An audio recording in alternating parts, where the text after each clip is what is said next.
Hello, everyone, and welcome to Game 2 of the finals of the Chrono Trigger Jets of Time Randomizer Alfador Derby. We have got I'm All In on the left versus Nate. This is Game 2, so I'm All In took Game 1 and is ahead 1-0. It's a best out of 3 series, so Nate is up against the ropes here. Needs to come from behind for a win to stay in the game, otherwise I'm All In is taking this whole thing home. I am joined in the booth today by Leon Kennedy, doing comms with me, and Philosopher doing tracking. Leon, how are you this fine evening? I'm so good. I'm so excited. It's an honor and a joy to be here. Very excited for this race. Like you said, best 2 out of 3 here. Could go on one more night. This could be the end. And the timer's going down. Here we go. GG's. All right, best of luck to our racers. We got a Frog Robo start. Interesting. Here we go. Our 2 kind of jack of all trades characters here. Yeah, certainly have our healing all wrapped up in a pretty little bow. These are kind of our 2 healers, Moral being the third one. Arguably the best, but these 2 have got AoE, which is really phenomenal. Yep, and for, we've got some viewers here, everyone coming in from all different places. Some people in our community at all times, and really active. Some of them might be brand new. So this is the randomizer Jets of Time for Chrono Trigger. You start with random characters. We'll find a couple more as the game goes on. And the flag sets for this is we have things like, boss randomizer. These key items get thrown around, but we're also on hard mode. And this is this thing for just the top 8 of the tournament here. Some of the items are a little more expensive. You start with less money. And yeah, it's generally just a little bit harder. Yeah, as you would expect from finals, we kind of kicked into this harder flag set going into the top 8, carried all the way through. So the racers are fairly familiar with it at this point. But as you're seeing, both of our racers doing a little bit of shopping. Nate actually is skewing and going for the very early grind before doing the shopping run. Mm-hmm. Yeah, we might see a little bit more shopping than what we might traditionally see, say, in like a standard race. Just because money is a little more tight and because things cost more, it's really important to know, like, where am I going to find my ethers? Do I need some mid tonics or heals or things like that? So we might see a little extra, unless they find what they need. Seeing our first text here, we got Frog Squash and Heal Beam. So there's the AoE healing off of Robo. Frog Squash, kind of nice, but maybe early game not as great. It is based off your HP total, so really only starts taking off and shining kind of later game once you actually have a pool to pull from for that damage. Yeah, we're also seeing them pick up the shelters here in this little forest. Again, with the hard items and the money, shelters are 1,200 gold, and so that's like more than 10% of your entire starting money. So you can come back in your sort of like grind. You can re-pick up shelters here, so they're free. So that might be something to grab a couple of. We'll have to see. All right, and our second techs are going to be Leap Slash and Laser Spin. Leap Slash, really nice. I will say Frog kind of gets a little bit of a nerf in this harder flag set because we do have harder gear settings on, and he's a little more gear dependent. That said, at least with key item distribution, with the Moss Immune, if you're familiar with the vanilla game, he kind of gets compelled to get better swords as opposed to, say, Chrono, where it's strictly gear. But that does bring him down a little bit and may drag his attack power. So Leap Slash, really nice. Laser Spin's an AoE shadow damage attack, and anything AoE early is just chef's kiss. Yeah, that's good. And yeah, one other thing that sometimes it's one of the flags people just do for fun, but for the topic of this tournament, in addition, it's also gear rando, which we didn't do for the first part. And that can mean a lot of things. That can change specific buffs or debuffs on sword, on weapons, on helmets, and on accessories, and on armor. So that could be make it less strong. It could be take away something it normally has, or it could add on some crazy thing like a prism specs ability or a haste ability or something. So a lot of randomness coming around here. And a lot of fun. Nate showing us our first key item from the key item check at the Carpenters, getting the gate key, which is just phenomenal. That's going to open up prehistoric in 12,000 BC.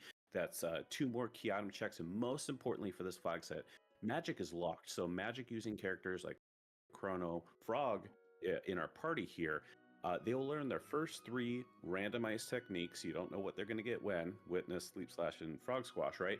But to keep going past their first 3, they have to unlock magic, which is where magic normally falls. And you need the gate key for that. They've got it in hand, so that is not going to be a slog for them, or they're not going to get stuck with, say, only 3 techs for half the seed.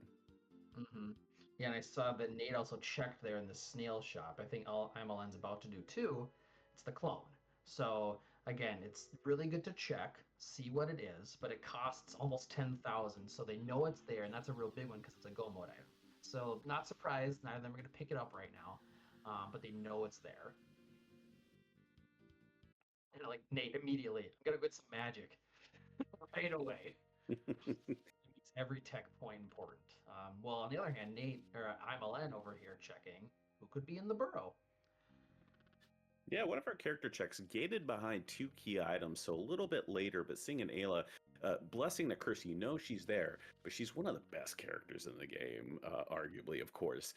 So you kind of wish she was in a more readily available spot. But hey, at least if you're going to pull both of the sword pieces that unlocks that, you're probably going to make a beeline there because of how useful she is. Yeah, for sure. Yeah, and it's always interesting with a later game character pickup. It's something that I'm still definitely learning about, and knowing how to optimize best is if you've got a later game character who maybe like hasn't gotten all the experience or all the tech of your early game characters, sometimes it's still really viable and you should switch into them. Maybe they won't get it until later, but they're like, gosh, I really want her for the end game, and you only see her for the last 30, 40 minutes, but that's what wins it for you. So knowing when and why to switch character teams is a really important thing. Absolutely. I'm all in, ducking in instead of going to get magic on the first character check in the chapel and showing us Magus at the front of the chapel in 600. I also like Nate looking for that Blue Rock Plus. We've had a couple of Omega Flare teams in this tournament, and we know that Magus and Robo are easily accessible. So, where be Luca at? Yeah, definitely. Definitely a moment we missed a little earlier, calling out Nate as the runner of the peoples, showing us a little validation in petting Chrono's cats in 1000 AD. So thank you, Nate. Very important. So important, it's on our key item tracker. Yep.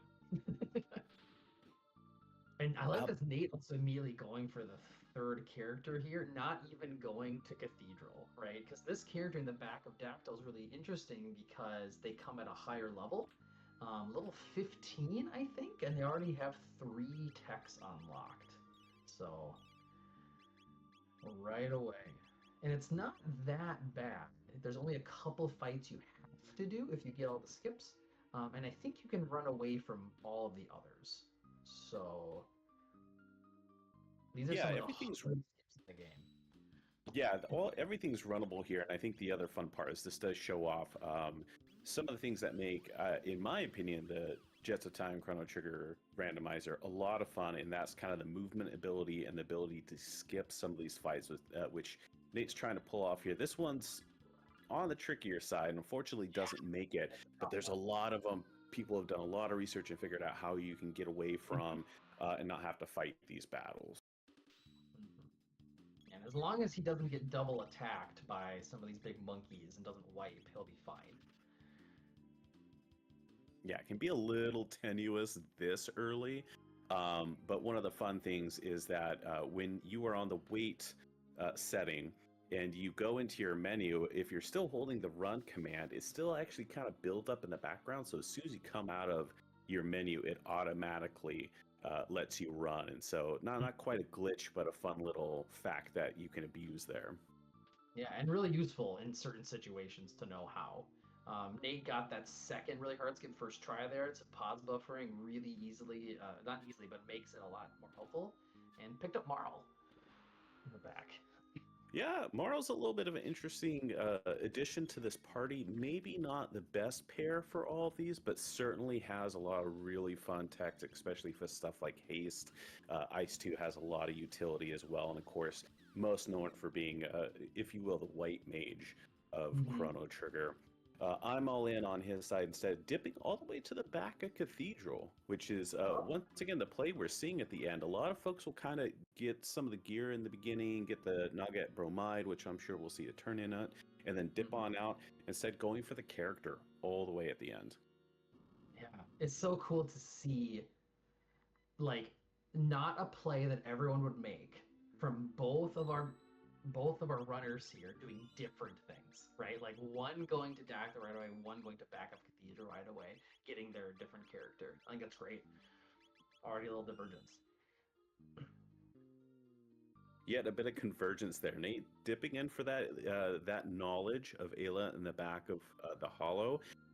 Did set up the reset though, so didn't have to walk back out. Didn't care for the gear, and is now into Chapel himself. So about to pick up Magus, or at least introduce them to the party, and then we'll see if Nate's going to go all the way to the back as well. It does set up a little bit of an interesting proposition. This is certainly not one of the strongest teams on paper, but these three characters, Robo, Frog, and Marl, on Nate's side, are the three that gate checks for key items. And so there's no impetus for a character in the back that could have something behind it. It's just power and party comp at that point. So, maybe that makes it a little bit easier to go ahead and say adios. Yeah, Nate knowing that and having all three might make him less likely to go in the back because now he sees Magus, but he might be really wanting Luca. We don't know, right? He knows Mhm. Ayla can't be there, so he knows it's either Luca or Chrono. I'm all in, reaching the back of the chapel, showing us a vanilla Yakura. Is this even? Yes, and this is a boss rando, so that can happen. They all get mixed around. Um, every once in a while it happens. That's just how it goes. Yeah, Yakura, a little bit of an interesting boss. Not the strongest, but does do a lot of counterattacks. So in late spots, can be a little more dangerous, a little more tricky. So not the worst boss to see out of the pool early. Also, I maybe someone else caught better than me what some of the other techs that Marl or Magus had right off the bat here. I did see Tonics doing a little bit more than normal, about 76 for HP. Haven't seen what Ethers did yet. Nate took a quick dip into the menu. Looks like Dark Mist is going to be Magus's first spell. Okay. Really great AoE. It's water and shadow damage. Not his strongest, certainly, but still, any kind of screen clear is going to be super handy, especially with his magic stat. Mm-hmm. Yeah, Laser Spin will take you through the early game here, especially through Cathedral, just fine. But we're gonna want something a little bit more soon.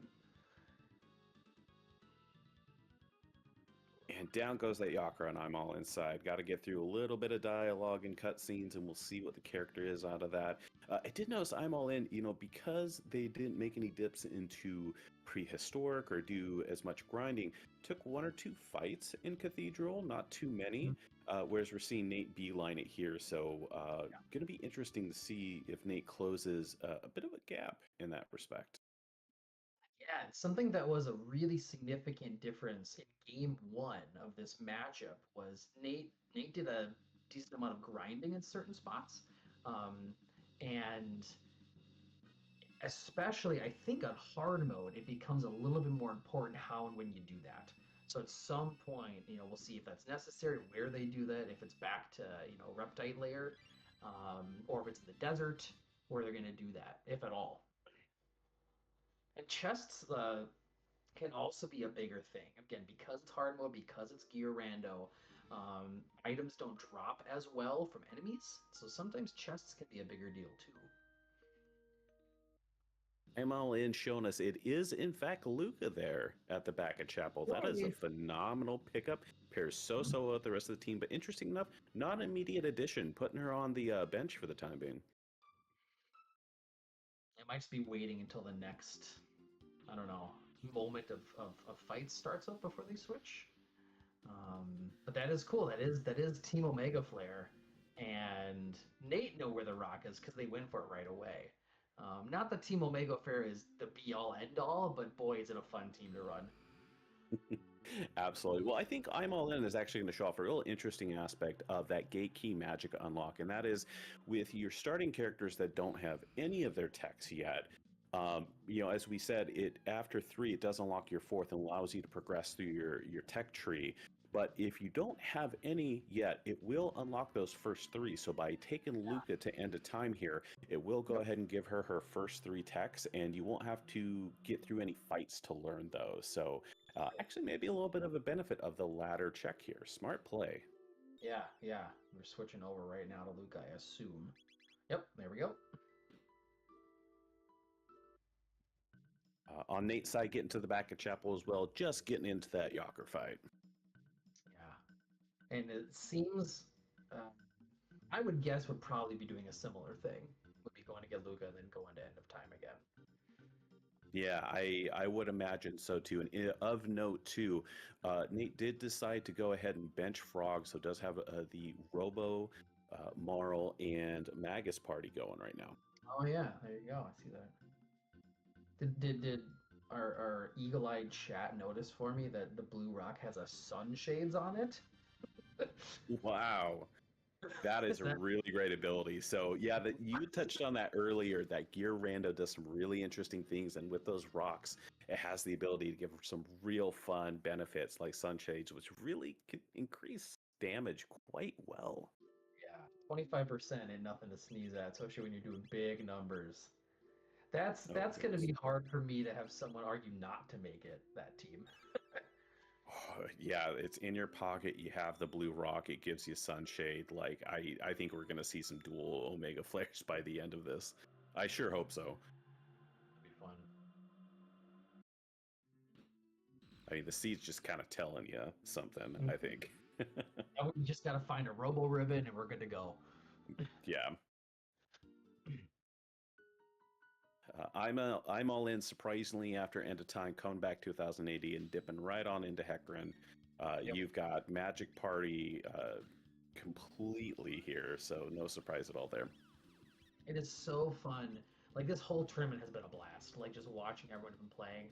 It is always so fun to watch really, really good players. You know, like Nate and Evelyn. We got a lot of really good players in our community, but it's so smooth, right? Like there's no wasted movement here. There's no wasted menu time here. They know exactly where they're going, optimal on almost everything, and they're both killing it right now. Nate getting the news on that Luca. We're going to see how quickly she makes her way into the party, but nonetheless picking her up. Yeah, sure enough, Marl getting benched right away, and both teams now rocking Team Omega Flare in actively. Yeah. Yeah, MLN might not probably go back to Dactyl's Nest at all now. So it seemed like such a good idea for Nate at the time. Um, and obviously we have no idea how the full extent of this run is going to play out, but it feels like it might have been a little waste, quote unquote. Maybe not though. You know, hard to say. But I'm guessing N won't go back there. Yeah, I mean, chat pointing out too that N has not made the trip over to the village to talk to the new and get the blue rock. So, we've been talking about it a lot yet. Not in hand, and you never know. Heaven knows how often I've forgotten things. So, yeah, my guess is they will because they're again a very high level player, and it's such an easy grab to look for it. Yeah, and asking in the chat too. Yeah, runs definitely like top level here, hour and a half to 2 hours. But because we are on hard mode, it very much could go a little bit longer. These hard mode seeds have been running a little bit closer to 2 with this difficulty. So Nate, taking a look at the bridge check in 600 AD. Very nice thing about the bridge check, you get to see the key item before you go through any of the fights. It showed us the Chrono trigger is there. Immediately reset out of it, but that does give us the knowledge that the clone is in snail stop. The Chrono trigger is there, so we are just a pennant short of the Black Omen Go mode. Which, speaking of Go modes, we haven't really touched on that. So while N is working through Hecarim and Nate's unlocking magic, why don't you go ahead and outline that for us, Kennedy? Yeah. one great thing about if you're learning about this is that the little tracker that we use is very helpful. The top row there of items shows the two parts of the sword, and those are needed to remake the Masamune. And so two parts is you need that, and you also need Frog as a character. So if you unlock, have Frog, have those two parts of the sword reforged, you can do what we call the Magus Castle Go mode, which means you use Frog to do the legendary slash through the mountain, go through Magus's castle, and then get access finally to Zeal, where you can go do the Ocean Palace to go get to Lavos. Second one there requires access to the prehistoric 65 million BC, which means you need the gate key. And the other two pieces you need are the Dreamstone and the Ruby Knife. Those help you get through Tyranno Lair, and then also back to the Ocean Palace and Zeal, respectively. So that one similar to the final dungeon there with Ocean Palace to fight Lavos. The third and final go mode, which is just such a cool thing about the Chrono Trigger Randomizer, is to beat the game, you can do that, or get the pendant for access to the future. And you need the clone and the Chrono Trigger, which are the next two little icons there. And you need both of those to do Death Peak. And then you do Death Peak, which awakens the final dungeon, the Black Omen. And because we're using this, it's one of the flags in our randomizer, but almost everyone uses it traditionally to have Zeal 2 be the final boss. So instead of having to go all the way through the Black Omen and then go to Lavos, Zeal 2 becomes the final boss instead. So those are our three go modes. Yeah, very interesting about this randomizer because it allows for some very interesting potential for routing choices and differences in routing. I'm all in getting to the back of Hecarim Cave, showing us Giga Gaia at the back, which can be a little troublesome. That's a lot of magic damage, AoE on the whole party. Thankfully, we've got a great party to go up against it. Nate, in the meantime, dipping into Hecarim after unlocking magic and end of time. Yeah, he can be a little annoying sometimes. And if it looks a little odd and you're seeing this for one of the first times, it's because some of the bosses, coding wise, I don't know how it all voodoo magic works. It's background, art versus like sprite art. So this is the part that moves. But yeah, it's not a super high level HP spot for Hecarim. So it's not too bad, but they're low level, so it's always this little bit of a balance.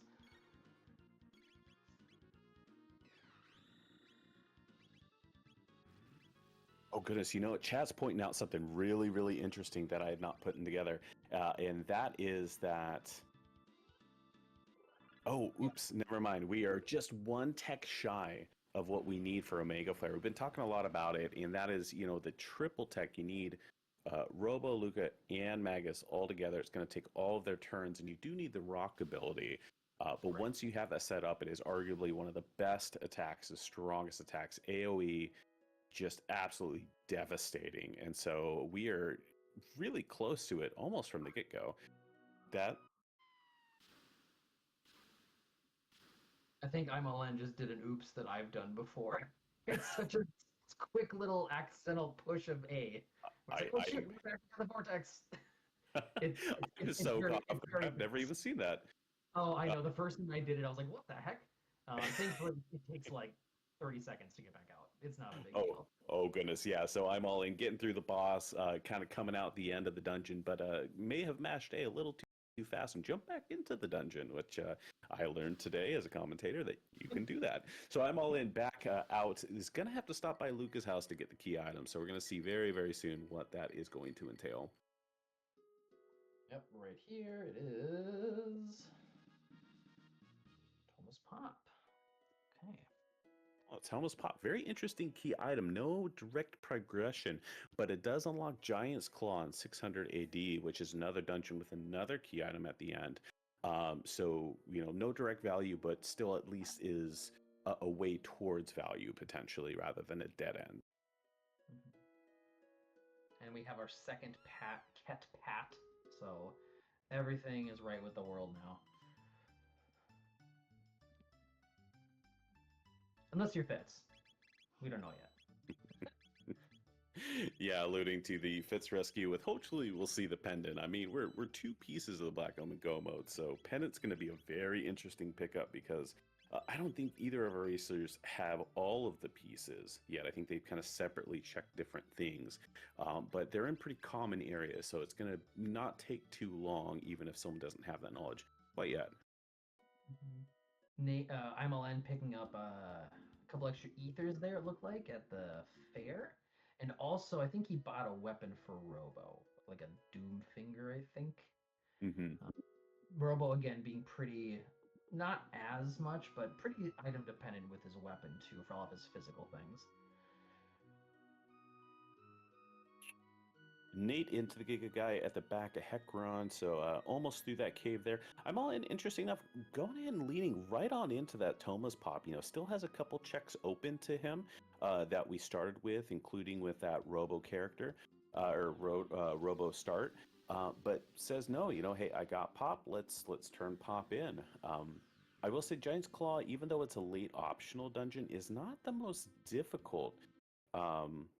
But especially because the boss at the end doesn't have as much HP as you would think. An important thing here that End's not forgetting to do that I've never forgot to do before is turn in this bromine to get some tabs. Really important not to forget. Yeah, we haven't touched on tabs too much, but we have seen some of their usage. So if you're not familiar, tabs are a permanent upgrade to a character stat, and we only get 3 in the game: magic, power, and speed, most importantly, because speed is king. And one of the things I've been noticing, especially on Nate's side already, is tab usage. And usually you kind of hold on to those and make sure you're feeling comfortable with your party. You got exactly what you want. So putting tabs into your characters means you are willing to expend the resources to say, this is my party, I'm not going to swap them out. So I think Nate's pretty locked in. Yeah. Every once in a while, I see people dipping a little bit of their tabs into like their starting team, but then they save most of them for their later team.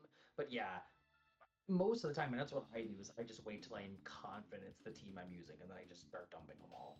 Every once in a while, it can be beneficial to be like on the fence about who your team is gonna be, but putting some of them in just to like make some of those earlier fights easier. But it's a hard thing to balance and know when to use exactly. Yeah, absolutely. I'm all in pulling a little bit of juke there, actually. It turned in the Thomas Pop, but did not go into Giant's Claw, instead diverting to the desert, which is Robo's check. Working through some of the mobs here, very curious to see if they take the boss fight at the end. I would think so with that Robo and party. Yeah. Definitely a good place to grind, good place to grab some loot. Could just be dipping, or could be doing the whole thing and just setting up Thomas Pop for later, potentially. One of the things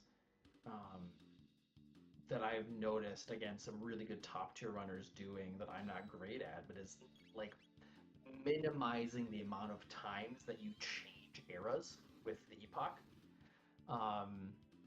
so that you're just not wasting time doing it. It's like do all the things in this era, then move, and if you forget, you have to be really good at not forgetting to do things. Yeah, routing in a randomizer, any randomizer really is just so important. The more economical you can be, the less time you're spending looking at animations going back and forth. So really heads up on I'm all in, probably warping in, coming to desert first for that grind, but I would anticipate that's probably going to be either Denadara, which is one of those open early checks from the drop, or potentially that Claw that turned in the pot for. They did go run out and save, so I'm guessing probably gonna fight the boss here. Yeah, definitely. Nate thinking it's a great idea. Also doing the same exact thing, is in desert now, doing some grind, picking up the loot as well. Couple new equipment. Ooh, and got a hurricane. Oh, it was a -2. Okay.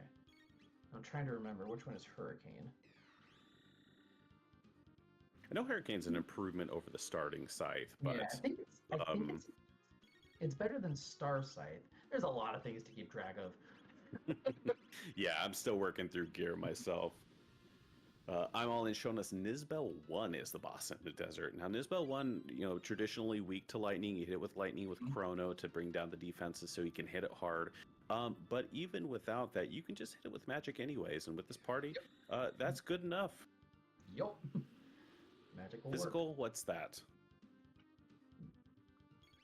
We could see some lightning from Robo or Magus, but I don't know if either of them have it yet, so it doesn't even matter.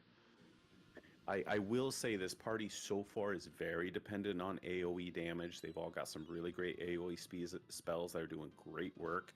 If we run into something like, say, a lava spawn where you really need to be target one thing, that could get a little more tricky.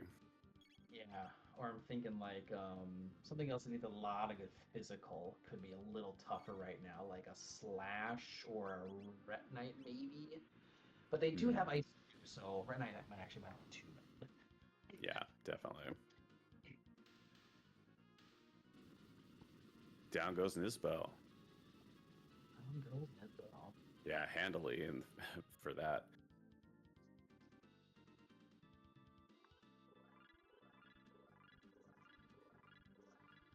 Now, while I'm all in is finishing up this turn, I think one of the other thing we talked about gear rando, we didn't talk so much about healing item rando, which is also a flag that is on where your healing items, your ethers, your tonics, everything like that.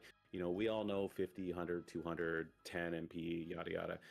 Randomization will change that, and so one of the things I'm noticing that is not devastating, but definitely a thorn in the side, is that ethers have rolled down. And so instead of 10 MP, they're only giving 7, which when you've got some of your ultimate spells that are 20, thus 2 ethers, now you're going to need 3 of them to get back to there if you're, say, at 0 MP. So that's kind of a pain in the butt to have to deal with for the rest of the seed, especially with the Magic Party. I love the subtle thing that Nate just did.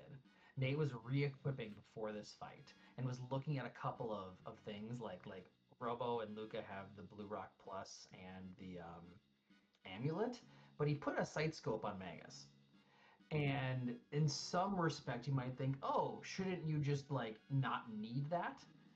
Is that not a good equipment? But knowing where, if you don't know what the boss is and knowing where its HP is at, it can be really beneficial. It might not be so much against like Nisbel, for example, but against a boss that's going to hit back with a counter or something that you know if they just do one last big attack, I can take it out in one hit. I actually think it's kind of a cool move. Except, does the sight scope not work on bosses? Am I Correct. Here? Correct. Yeah, there is a flag that will allow it to work. That is pretty common on some of our newer player flag sets, but in this case, it is off for bosses. Okay, so this wasn't relevant then. Never mind. Still can be handy for some of those fights in dungeons where you do have to fight. You can't run from them because those still exist. Yeah, because I mean, it's a lot to memorize with all the different HP values of enemies and bosses, especially. Yeah. Yeah, well, Nate working on that Nisbel while I'm on in showing the Desert Turn-In is in fact the Jerky, which is unfortunate. That is a non-progression item. Very nice to have, gives a great piece of gear, which in the hard items is quite useful, but not what you're looking for, especially when you have 2 pieces of Go mode floating out there. You're probably hoping for the pendant, so not even bothering to turn it in, going right back. And thankfully enough, looking for that stone. We're going to see them all. I'm all in. Pick up that blue rock. Yep. Here it comes. And yeah, Jerky can sometimes be a bummer. Sometimes it can be really cool. So, and again, in gear rando and hard mode, I don't know if it's more or less beneficial to look. It always kind of feels like a little bit of a coin flip. Yeah, definitely still coin flip. Rando's gonna rando, but I know I've pulled like a rainbow, which is Chrono's best sword, which makes Chrono an absolute beast. So, not a bad thing to turn in if you got it in your pocket. Right, and again, as for people who don't know all the deets, the rainbow effect could be on like a Terra arm, right? You could get a rainbow arm, or you could get a rainbow gun, right? Or you could get like a crisis sword or a crisis sickle or something. So there's a lot of like those effects can get put onto different weapons. Exactly. Chrono can't have all the fun now, can he? Yeah, give it to everybody. Yeah. All right, well, I'm all in. Went and picked up that rock, but did not go to Reptite Lair, the dungeon with a key item in 65,000 or 65 million. Instead, turned around and went to 12,000. Is looking to go up Mount Woe. Very interesting play here. Reptite, an easier dungeon to get through, but Woe has a lot of value. Really fantastic loot, great grind potential, especially with a party that's still kind of in that grind phase. So I'm liking this play from Mile in. While Nate has finished up with Nizbel and is going to go ahead and get that jerky any second now. Yeah, because there's still the seed's still pretty open. There's still a good handful of places and dungeons they can run and look for things. So I'm not surprised to see Nate and N going for things like Woe or Genodome, like because they are a little bit harder sometimes and longer, but the payoff is often really worth it. Not always, but it's always worth it in obviously text and experience. So Yeah, I mean, certainly something like Denadaro that's still open to us, Giant's Claw, those would be much easier dungeon. But you're going to get a 2-for-1 deal here with all that great loot and experience. and Nate's checking it. We'll see if he gets something cool from the jerky, and hopefully it's not like, hopefully it's not like a Chrono sword or something that he's not going to use. Yeah, definitely. Very cool to see the check, though. Excited to see if it's a really great piece of gear, something like say, a Vigil hat.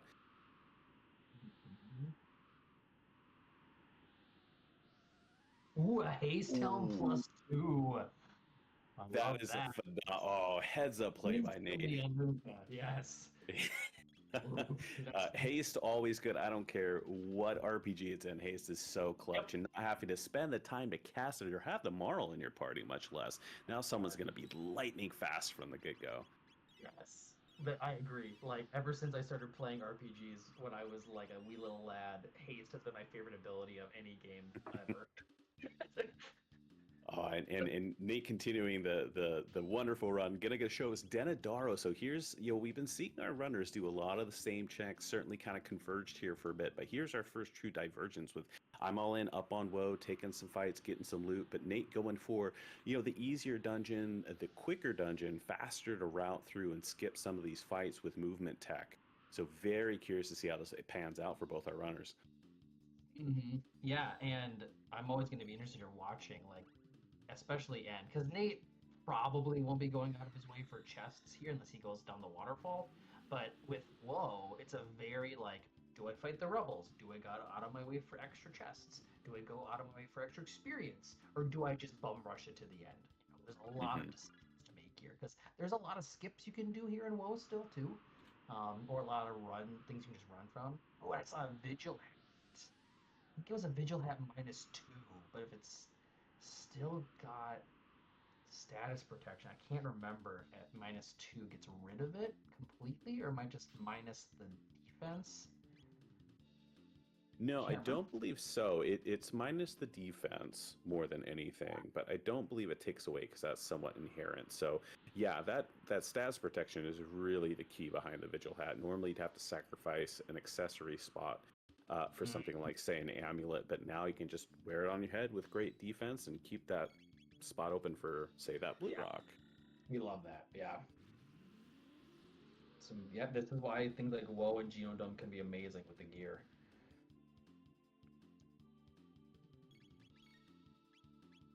And now I think I'm all in is at the point here where you can't do any more skips on Woe. I think the rest of these are fights you either have to do or run from. But the other thing about Woe is that and Denadoro, I think they both have a speed tab. Denadoro for sure has a speed tab. Woe's got, what is it? What's that last tab you pick up at the end of Woe right before the boss? Magic tab or speed? I can't remember. I can't remember myself either, unfortunately.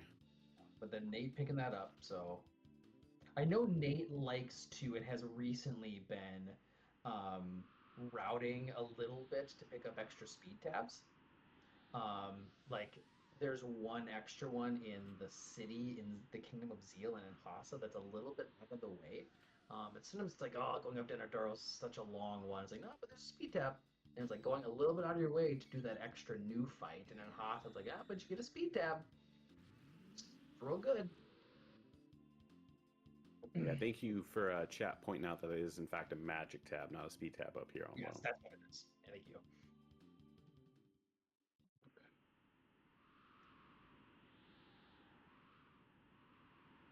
Okay, so another fight coming up here for Nate. And I'm all in just a couple fights away from their boss fight as well here. So after they do the Little Massa and Moon fight, we might be getting dueling bosses here again on different different screens. Yeah, Nate reaching the top of Denadaro, taking on the precursor fight, the Masa Immune fight. Usually you're looking to take one of these bosses down with about 1,000 HP to prevent any of these kind of counterattacks. Unfortunately, that dark matter that Magus picked up, just not quite enough. Doing a little over 900, but one little punch and that's going to get through the precursor. We're going to see the dual boss up here on Denadaro.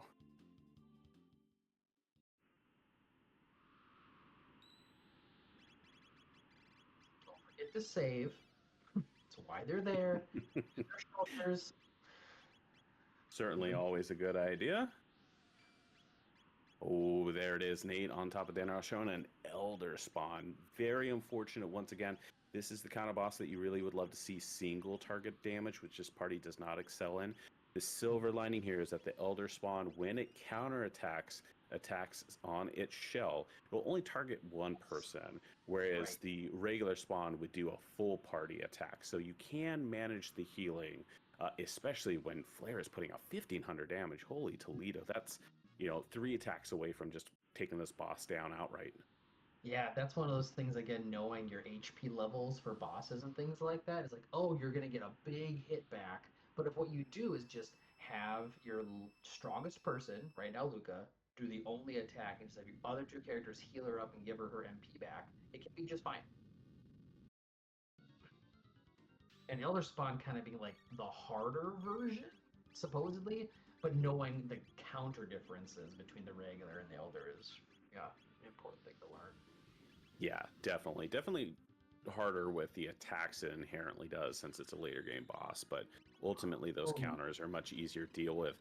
I'm all in reaching the top of Woe, showing one of our truly free bosses, the Golem boss. This is a fantastic pickup here. Normally you'd have to chew through quite a bit of HP here. Golem boss will do absolutely nothing while you work its way down. So this is a free fight to get this key item at the top of Woe. Really great to see.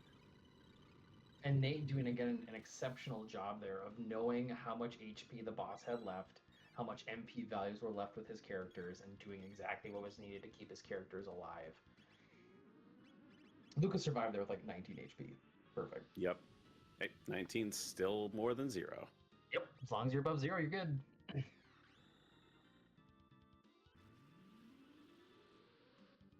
And this probably won't take too long for IMLN. I think he's still got the damage output here. Technically, you can still win the fight against Golem Boss if you just let him die and run.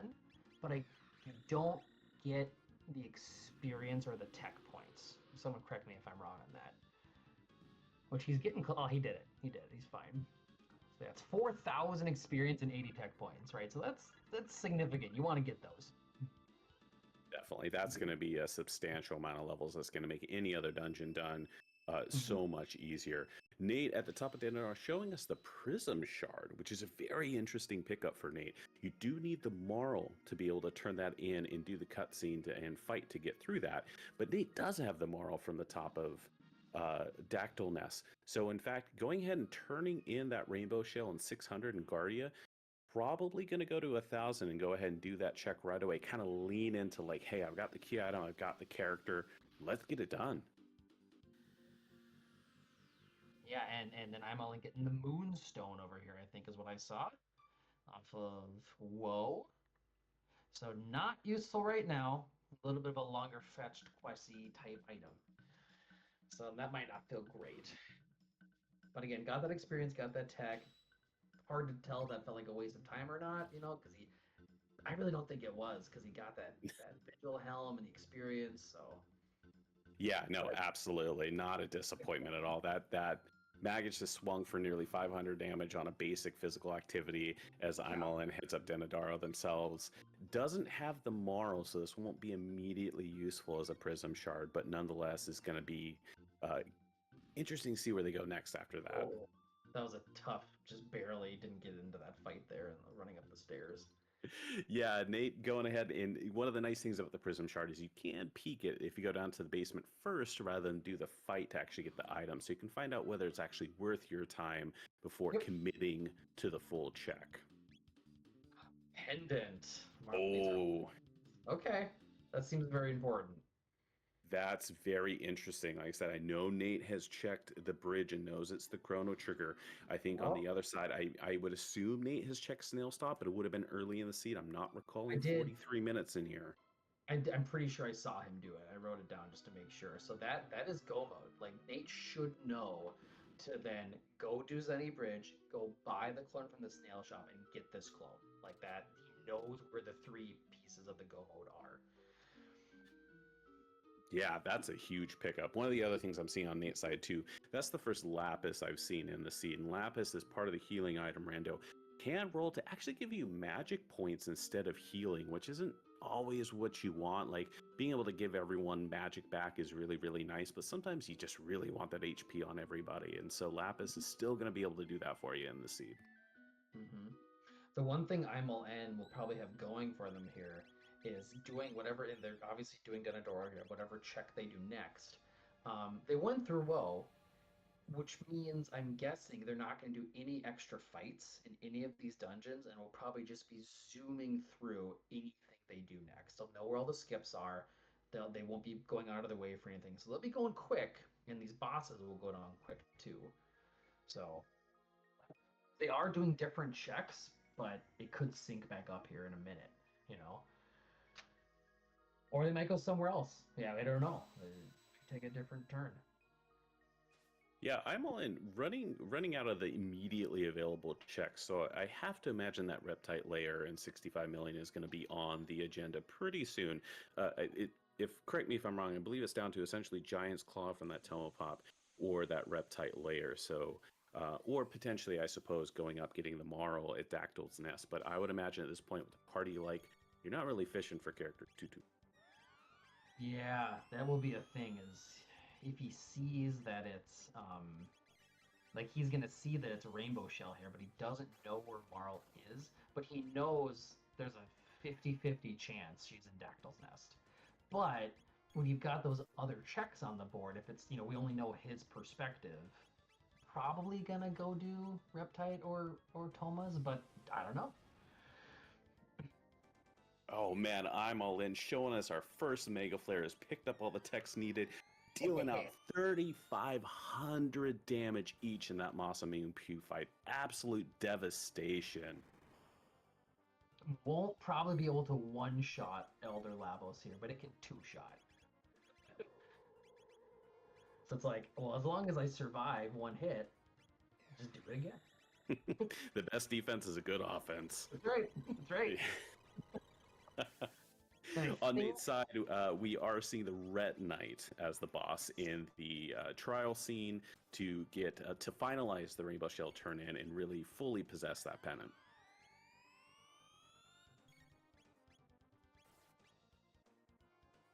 Yeah, there we go. Pretty quick fight. Yeah, nearly single hit, just barely off the mark. Again, I don't know what N's gonna do next. I just really wanted to go turn in that jerky because that haste tail was so tasty. But yeah, no, I will say is in the right era for it. We've been talking about kind of economizing your era changes. Is in 600. That's where you turn into jerky. Wouldn't be too surprised to see that. Mm-hmm.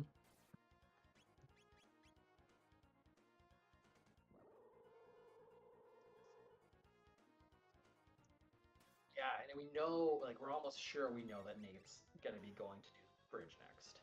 The question is, what else is Nate gonna do before they go up Death Peak? You know, are they gonna do any more grinding? Are they gonna do any more shopping? Are they gonna go run around and open up some sealed chests with the pendant unlocked? Oh, looks like N's doing it. There we go. Excellent. Very good turn in. Gonna go ahead and get that haste helm indeed. Mm-hmm. Yeah, I would think on Nate's side, hasn't done any sort of dedicated grind per se. Not something like, whoa, just kind of like the desert, which is a somewhat introductory grind. So I think there's still a lot of potential there. But the other thing that's really nice about the Black Omen is while it doesn't have the quote-unquote dedicated grind spot that Ocean Palace does in our other two go modes, it does have A lot of really great fights and a lot of really great experience and a few bosses you have to get through that will kind of naturally get you there without really having to commit extra time. Ooh, a speed tab on Red Knight. That was cool. Yeah, very cool.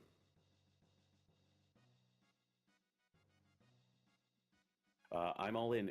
Going into Giant's Claw, once again, staying within the era. That's kind of the last check that's open here in 600. So already here, let's go ahead and just complete it out and potentially never make a flight back here. Yeah. N might be going on a different route here. It's possible that they could pick up, Ruby Knife and Dreamstone instead. Possible they could pick up pieces of the swords here instead. The chances of one of them being here and one of those 4 other items being here in Toma's or Giant's Claw, I should say, are pretty high just by the numbers. Yeah, absolutely. I would expect at least one of them to show up, but there's certainly some probability of either one showing up. I think that pennant being where it is a little bit tricky because there's 3 checks in the future that could potentially be gating either that Ruby Knife or Dreamstone, so that can get tricky. Nate definitely doing some last minute stuff here, making sure, I'm assuming he's going to look for revives and shelters. Oh, I'm all in, showing us Dalton This at is the a back. pretty high HP. Well, no. What is it, 5,000 or so? Something like that? I mean, without Omega Flare, it'd be a lot more scary, but Dalton is a real crummy fight. Definitely not one of the easier bosses, one of the trickier ones for sure. But, once again, best defense is good offense, and with that Omega Flare just doing so much work, there really shouldn't be too much that's going to stand in your way directly. Man, that kicker especially is the sunshades on the rock. Like, gosh, that's cool. Now, I think one thing that's a little interesting is, we've been kind of talking about this go mode through the Black Omen, and, as we mentioned earlier in the seed, Black Omen, you do end up in the Zeal 2 fight, and the Zeal 2 fight is very much a single target. You're really not allowed to touch the hands, which are the other portion, and so having this team is actually really bad. No, I would say really bad, but very unfortunate, because this is very much an AoE team, which would excel in Lavos instead. So, while you have Go mode, and that's most important, it is going to make that final boss gauntlet trickier with the Pendant, Clone, and Chrono Trigger. Yeah. We'll probably end up seeing a good chunk of, like, Fire Tackle, or maybe it'll just be Mega Bomb and Uzi Punch. But whatever it is, the Omega Flare will take them through probably a lot of the bosses, all those boss kind of rushes in Black Omen. You don't want that shadow for a lot of the regular kind of just encounter fights in Black Omen, but they've got so much other magic options and AoE things, they'll be fine. Absolutely. Double Bomb could be a thing, but I don't think you can position Double Bomb to hit Zeal in the head. Oh, and indeed, I'm all in, showing us the Ruby Knife at the back. So now themselves one key item from Go mode with that Dreamstone. Very interesting pickup there. It might be in Reptite. It's possible. Absolutely. Nate going ahead and, finalizing picking up all pieces of the Go mode. Immediately beelined over to Snail Stop and got that clone. Is now in the bridge fights to pick up the Chrono Trigger. So after this boss at the end, which will be an absolute pushover because this is an early spot, we'll probably be going to the future and going through the jail scene to get access to Death Peak and ultimately the Black Omen. Yep. I'm really interested to see what Nate or N's about to do here. Where they're gonna go. They are going Reptite. It's gonna be a bummer if it's half of a sword, We'll see. But I'm sure picking up the haste helm, they like that. Yeah, very interesting. Nate has put that haste helm on the Luca, whereas I'm all in is dropping it on the Robo. I believe Robo is the slower of the two. But I think perhaps the benefit there, even with Omega Flare, where you really need all 3 characters to do that spell, is that Robo is your healer. So it gives you access to healing faster if you need to kind of lay off the damage and instead look towards heal beam. So very interesting decision there from I'm All In. Yeah, and I didn't see what, like, if you've seen Lapises yet. Maybe I just wasn't catching that if we've seen those yet. We did see Lapises. They did roll healing instead of magic. Okay.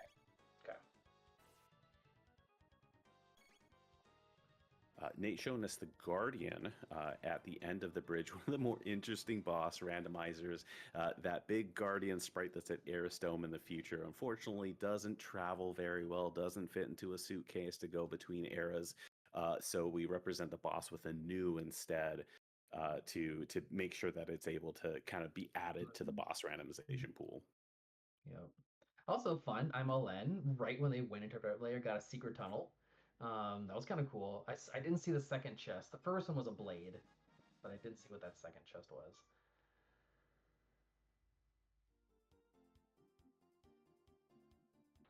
I think I'm all in might have accident. Yeah, I think they didn't intentionally meant to do this fight, but real quick, all screen kill. Zodiac Cape -2. Okay. Thank you in the chat for catching that. And I think Nate is ready to go. I think Nate feels confident in their gear and their item setup. That the only other thing that he might be doing is some pendant looting with the chests. I guess he might be grinding a little bit more, but I think, gosh, going through Black Omen, the fights, the bosses, I don't think he needs to. I think he's fine. Oh yeah. 100%. But that said, some pendant looting would be very, very wise. In this case, in the Jets of Time randomizer, is kind of a quality of life flag. We do allow that pendant to recharge sooner rather than have to get most of the way through the game and visit Zeal. It will recharge as soon as you use it to go into the future. So some of those really tasty chests and back rooms will get you in and get you some end game loot, which is especially handy when hard items and hard gear is on, where loot is a little less plentiful. Mm-hmm. Yeah, for people who are familiar with other randos or like archipelago type things, they're kind of like zoned. So like zone 1 of the Jets of Time randomizer is like 1000 AD and 600. And then either the Geiki or the Pendant kind of owns up like zone B almost in a way. And the Pendant gives you those chests. The Geiki gives you magic. So there's they both are good for different reasons. I'm all in reaching the back of Reptite Layer and showing us Fleet Plus as the final boss. Once again, just absolute devastation with Omega Flare. Fleet Plus can be a little tricky, definitely not as bad as Flea, but in this case, just melting through the HP very, very quickly, and is through the fight already and going to show us our Reptite Layer key item. Yep. 2-shot and everything here. Real quick. Hey, it is the Dreamstone! Thank goodness! Oh, yes, this is exciting. Toledo. Oh, That this is is great. phenomenal. Yeah, so that's the other Go mode. That's Tyranno Leo Go mode, which is in 65 million BC. Doesn't even have to time travel to turn that in. And with the levels off of Mount Woe, I'm all in. I just don't see them doing anything other than beeline Tyranno Layer. Sure enough, they are now in Go mode and in the dungeon for it. So it is a race. Oh, yeah, this one from Nate being pretty readily in front to now it's like very, very close, if not, and maybe a little bit ahead.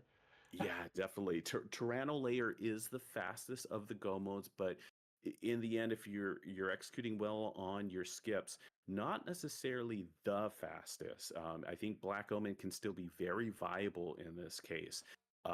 It's really Magus Castle, which is nowhere to be seen. That's kind of the longer one. Yeah, wow. Yeah, gosh, and obviously neither of our other runners know what the other runner is doing. So you wouldn't know when it's time to start just going super fast or checking a couple extra chests or whatever. But this is gonna be good. Yeah, definitely. I mean, some good points in chat coming up where Nate is having to go through this jail scene to get to the future before getting onto Death Peak, which is kind of the first of the 2 dungeons with the Black Omen. I'm all in, conversely, already in the past, already in this Tyranno layer, which is kind of equivalent with Death Peak. So suddenly has the leg up, and I would say in the lead. Yeah. Boy, that was such a cool turn of events. You know, like what a fun way to have the finals go.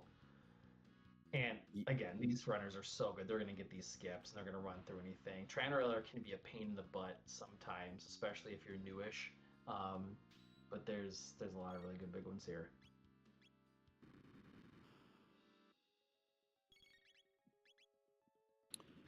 Question in chat too. Yeah, who won the first race? It was N. So if N wins this second match, it is the end of the tournament. Yeah, and would take it all if this does indeed prove to be the leg up. But gosh, that is nothing against either of these runners in terms of like skill at this moment. They're both executing so well. It's just a little bit of the rando doing rando things and just choices that the players have made, you know. Yeah, certainly a case where neither one of these runners would be in the final if they haven't shown extreme prowess to get here. You know, I think the other thing that's really worth mentioning here is that both of our runners in go mode before 1 hour. You know, often with these flags, you would see post-hour go modes a lot more frequently. So. Really amazing to see such fast go modes on both sides and different go modes at that. Yeah, so funny how we were talking like a half hour ago, like, oh yeah, like normal seeds, hour and a half, 2 hours, but hard mode's more like 2. This is looking like they're going to be done in an hour and a half. Like, this is what we get from our top 2 runners of this tournament, right? Absolutely. On hard mode, nonetheless. And I mean, hard mode, it's the mixed up, you know, item healing and gear rando and hard items, like all these extra things getting thrown in. I'm all in at the midpoint, showing the original lava spawn in the Tyranno layer mid spot. So kind of nice to have a pool and know that it is not going to be in the Ocean Palace. In this case, it is an easier spot to deal with. So that Omega Flare, even though you're taking full party counters, nothing to be scared of. All right, and I really want Nate to just get this last check here and then go straight to Death Peak. I don't want him to look around anymore, but again, he doesn't know.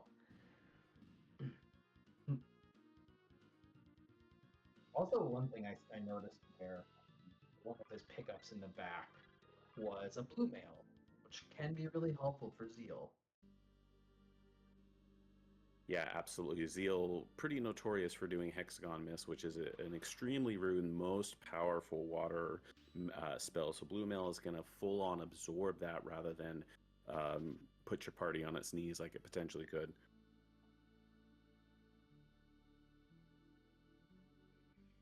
MLN is losing a little bit of time here, just with a couple of these really hard skips in Tyranno, but basically just running from a lot of them or going through them really fast.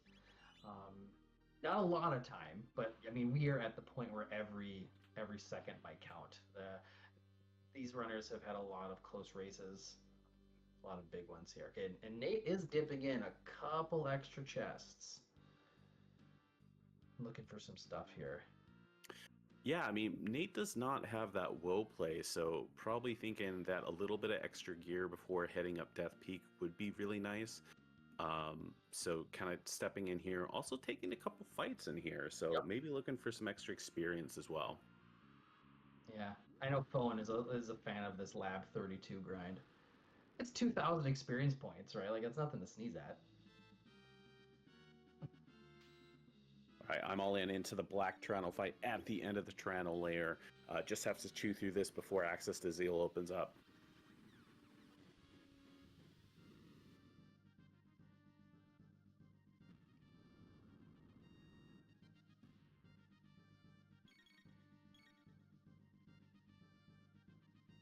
Down goes Zala off the shoulder of the Black Tyranno, so it's just that Black Tyranno head left. Got to chew through that, and it'll be done and over with. Nate kind of determining here what's giving some haste helm to Mangus to make these fights go real quick. This is a similar thing that Nate did in the last match too, was grinded a little bit before going on. And that's, I mean, part of that is like sometimes to get to these fights, you know, like Tyranno can be a real pain if you don't have the damage output, but like obviously I'm just fine with Omega Flare. But every once in a while, it feels real bad to get towards a fight and just like wipe or have to do it again, and you want to not ever have that happen. So it's a decision, right? It's hard to know if it's the right or wrong decision to grind and take the time to do so.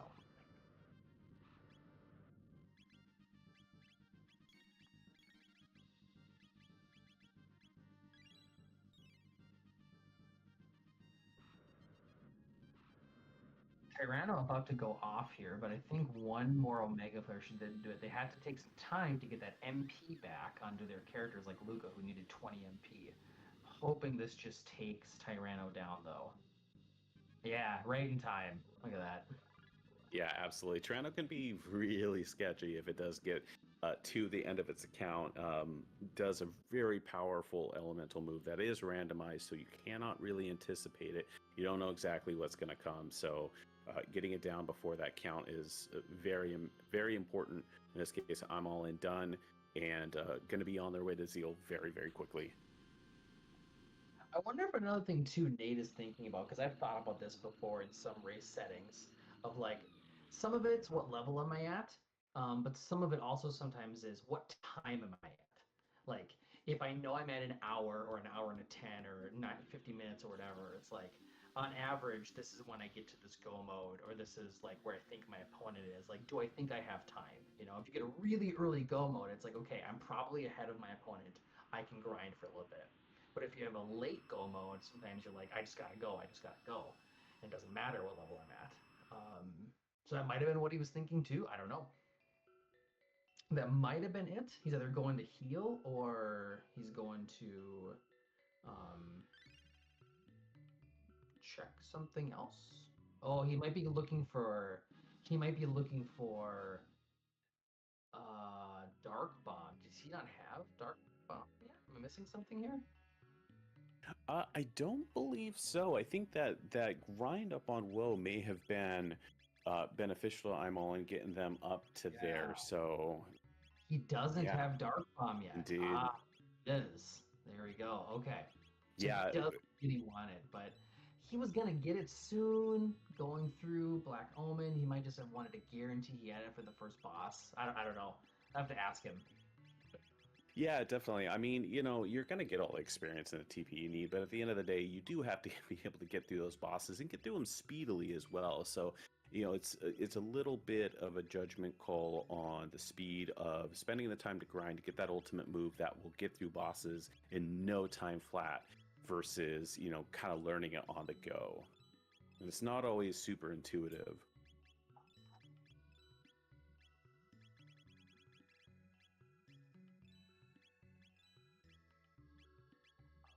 I'm all in showing off the wonderful shopping available in Zeal, including the fact that the new here does sell different items from both sides of the counter, but most importantly, selling mega elixirs, which is extremely valuable. Those can be very, very elusive with hard items. So to have them show up in a shop, not surprised to be selling the farm there, to be able to go ahead and pick up a couple of those and make the upcoming fights much more comfortable.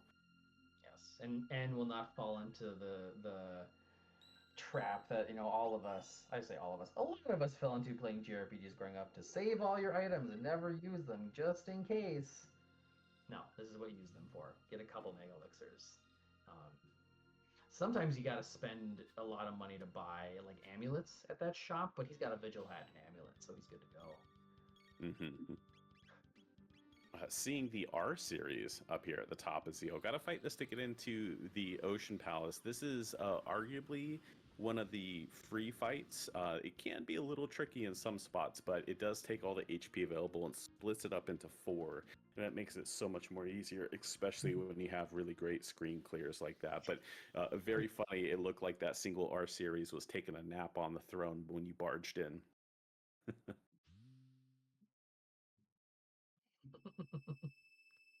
Yeah, people in the chat talking about the same thing. All the mega elixirs. I was guilty of it too. Right, still kind of am a little bit of an item hoarder. All right, well, I'm I'm is into the final dungeon, right? They have a little bit of some fights to go through, an elevator and a handful of bosses, and then they'll be on to Magus. So I think Nate is definitively behind here right now, but that doesn't mean it's over. Um, Double golem boss fight can still be a big thing. Lavos can still just be a pain. But Nate got Robo's ribbon on the sunspot. That's the best thing they could have picked up for not having to do this. That is very, very interesting. That is a key item that is a significant bump for Robo, who is hanging out in the party, increases speed, gives protection, up so many of the stats. Not disappointed in seeing that at all from the sunspot. Curious why he's going here to look for, because he knows Chrono's here, right? He should know Chrono's here. He knows where everything else is. So yeah, did dip into Burrow at the beginning of the game, so should know that this being the final character spot, he hasn't checked that this will be Chrono.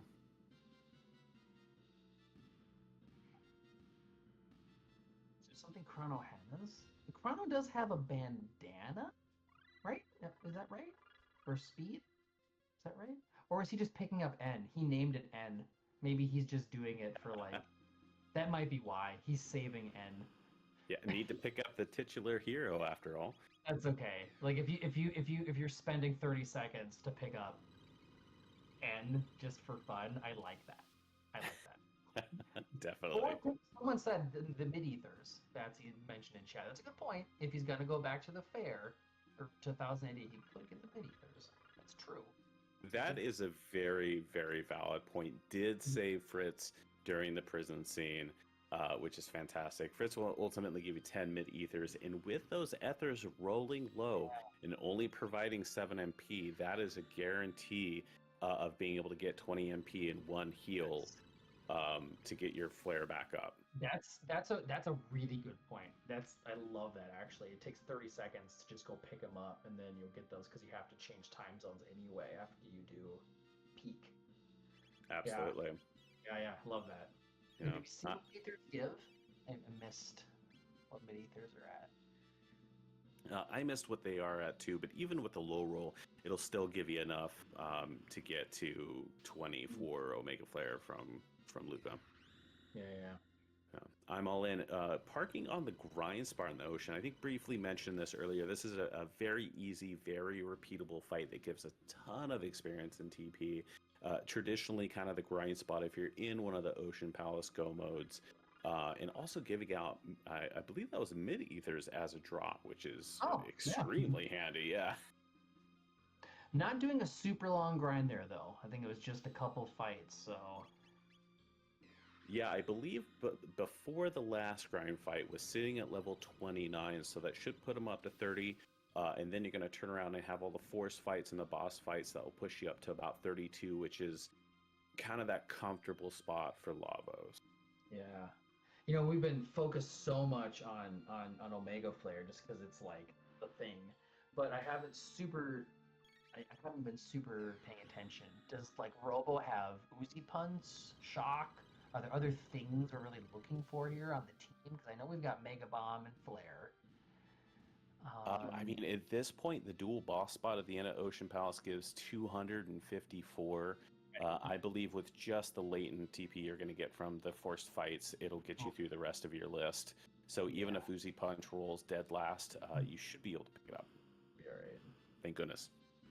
Yeah. That and does Luca have Fire 2? Because I think Fire 2's for Fire Tackle. I think. It is. Did pick up Fire 2. Did see that earlier. Okay. Oh, cool. Nate hitting one of my favorite skips up here on Death Peak, threading the needle between the two mobs and getting out of it. Yes. That and then I don't know if it's my favorite skip. I think it is. I think my favorite skip is not even a skip. It's the one where you have to thread the needle through the two-headed snake dudes in the Black Omen. There's a chest that you can grab, and then you can just run right behind them and zipper through them. You know what I'm talking about? Yeah, definitely. That one is that one's very 50-50 for me and one of the trickier ones. I mean, it's very interesting because the late game dungeons, not only the boss fights and the attacks that you're going to have to get through, also the skips get that much harder compared to some of Yeah. the early game dungeons. Yeah, sometimes you practice a lot of those skips or know a lot of the skips from the early game, all the early open couple of dungeons, but then it's like, oh yeah, there's also skips in the Black Omen that are important to know about. Or in here in Death Peak. Absolutely. I'm all in parking on the elevator here, getting through the required fights to make the ride down to the core of the Ocean Palace. Nate taking the save on Death Peak. Having a little bit of a Spider-Man meme moment here, picking up North Cape Magus fight. Good note, this is not the Magus fight in Magus Castle, but when you fight him with Frog to actually pick him up as a character, so slightly different than what you may remember. And N also on the elevator here, coming up on one of the most infamous fights, not in the boss fight, just a fight. That traditionally you want like giant AoE physical damage or something, or non-elemental, which he doesn't have right now. So he's gonna have to fight all these different colored Cyclops dudes. It's probably not gonna be too hard, but he's not just gonna be able to Omega Flare them. Magus using Black Hole is gonna be his best option, probably. Yeah, definitely. Black Hole, one of Magus's few non-elemental options there, will chew through them. Robo probably able to do some punching, and then of course there still are 2 fire weakness ones for that Aluga. I know if he's in the center, this is one of those other kind of like niche things about Chrono Trigger. A lot of the fights, you see the enemies on screen and you can run from them and just not hit them. Others are invisible and there's triggers, but there's positional fights, right? And it doesn't happen a lot, but it happens sometimes. And these positional fights of knowing where like Magus is positioned or Robo is positioned. IMLN knows that he can sit here and put Magus on the right side of the screen to optimally hit 4 of those flying dudes instead of like 3 or 2 or something. Yeah, some of those spells may be AoE, but they are centered on the character sprite. So not full screen, but in this case, sometimes actually a benefit for that. Yeah. So yeah, he did that perfectly, which is not surprising. NATO Omega flared and Forget It got through Death Peak, and it is revealing the Black Omen. So a brief flight, probably to 1,000. Pick up those mid ethers, maybe a couple other healing items before dipping into his final dungeon. And the last skip for IMLN coming up here, kind of a tricky one. But he knows what he's doing, getting around the backside of these flying scouter dudes. Got one of them. It's a hard one. Yeah, there's a pretty thin opening there where you kind of have to walk off to the side as they're trying to separate, and then you can dip out before they finish up. But in that case, kind of got caught on the terrain and had to got 1 out of 2. Now, what would be a hard thing to see here as double golem boss spot? Like Omega Flare makes a lot of things easy. There's a couple bosses that have death counter attacks, something like oh goodness, I'm forgetting the name, but Robo's counterpart, is it Prometheus? Oh, Atropos. Atropos does a counter attack on death and having to eat 2 of those. And this is the other one, Yakura 13 does a full party. Now, with the grind and everything, probably still safe, but can be dangerous if you take any damage during the fight. But at the end of the day, only need 1 person standing to wrap it up. Right. What can be tough about this is if you just Omega Flare them or do full party or full screen attacks the whole time, they'll double counter you twice in a row. And Yakura 13's counter death is pretty strong. Yeah, and on top of that, first attack, it almost always does, can potentially cause chaos there. Thankfully, I'm going to guess Magus has that Vigil hat on, so has some protection, but if those hit, suddenly you're wasting time healing chaos rather than dishing the damage. Yeah, and not interesting, but just like to note is this double boss spot here can be anything related to what you've already seen. right? If you fought Yak with the 13th somewhere earlier, you could fight them again. Except for there's a certain couple of bosses that are like multi-part that I think can't fit here. And Luca did go down, so she's not going to get that experience. But she's that's okay. She's not going to be your damage dealer in this upcoming fight, anyways. Not directly, anyways. She's got the tech she needs, and she's good. Yeah, so that was like, and I'm assuming N is feeling very confident right now. Certainly. Thank you to chat for pointing out that unfortunately, perhaps a little bit of commentator curse for me because those mid ethers did also roll really low and are only giving 14 MP, which is just so unfortunate. Yeah, I mean, hey, we got Mega Elixirs; those are all in. Yeah, the way the healing item randomizer works is they can roll high or they can roll low or somewhere in the middle, but like mid ethers will always be better than ethers, right? Full ethers will always be better than mid ethers, but ethers are at 7, and so mid ethers can be all the way down to 14, which is just like, come on, man.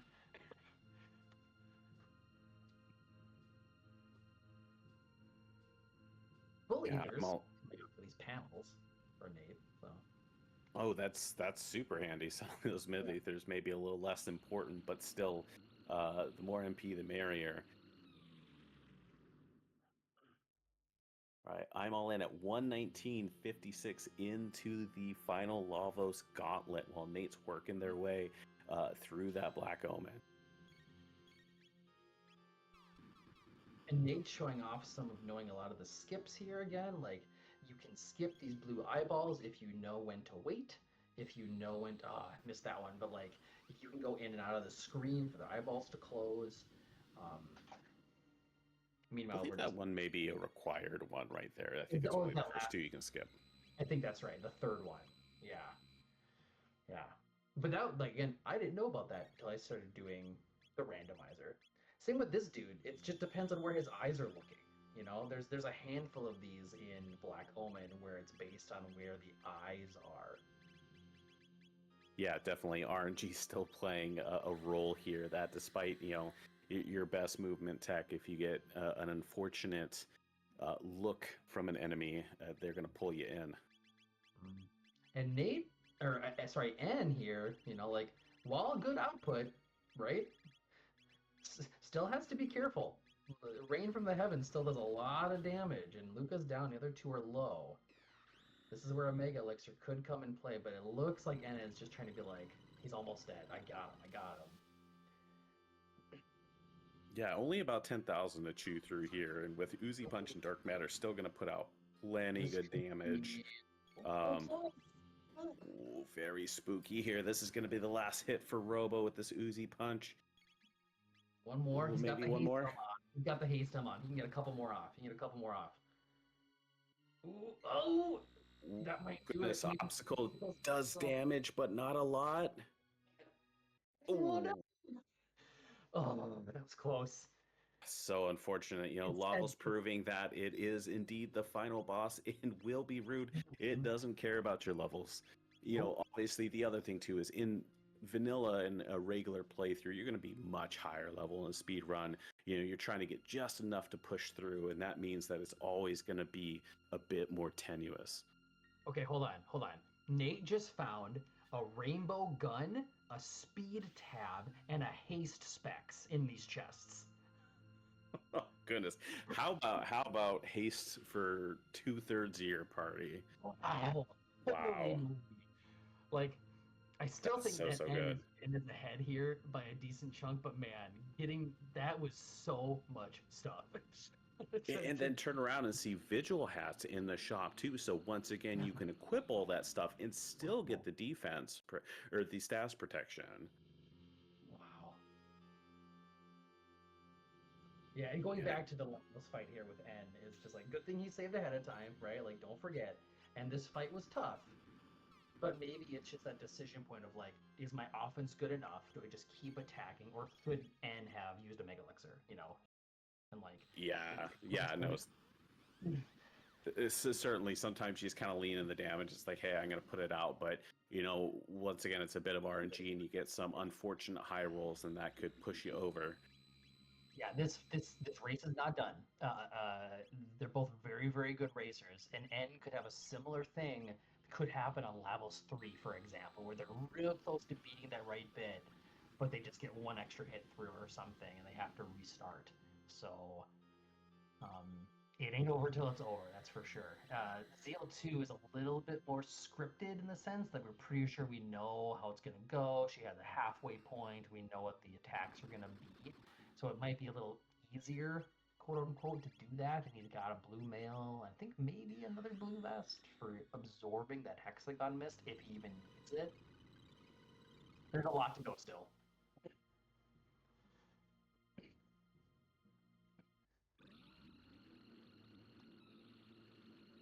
And there goes phase one. A little more favorable that time. Thankfully, between phase 1 and 2, they do give you a save point, which is very courteous of them. So going to take a save, take a heal in onto the final 2 fights of the seed. I'm all in, still maintaining this commanding lead while Nate is continuing to work through the Black Omen. Haste Helm on Robo, Vigil Hat, put the Green Dream on Ayla, Black Rock went on Magus. Or Luke, I believe. Or Luca, sorry. Yeah. He's going back to the amulet on him. Okay. Just mixing some stuff around there. Yep. Final little resets on equipment. Okay. Yeah, just a bit over 125 heading into the final fight. Mm-hmm. I wonder, I don't know, in the center, can Black Hole hit Magus's or Lavos's face on phase 1? If Magus had been in the middle, could he have done Black Hole strats when Robo and Luca had gone down that first try? I don't know if Black Hole hits. I believe so, but I think in that case, Dark Matter still is the strongest spell. Even with both other characters down? Is that true? I don't know. Black Hole's real strong when you have 2 characters dead. Indeed. Oh, interesting. I'm all in. Not liking the setup there. Resetting before the first attack even goes off. Mm-hmm. Yep. Oh goodness. Just equip the blue rock back onto Magus, so may have taken that off and realized it thankfully very early and running back up to get back into that fight. Yeah. I think it was just real quick. Oops. Quick fix. The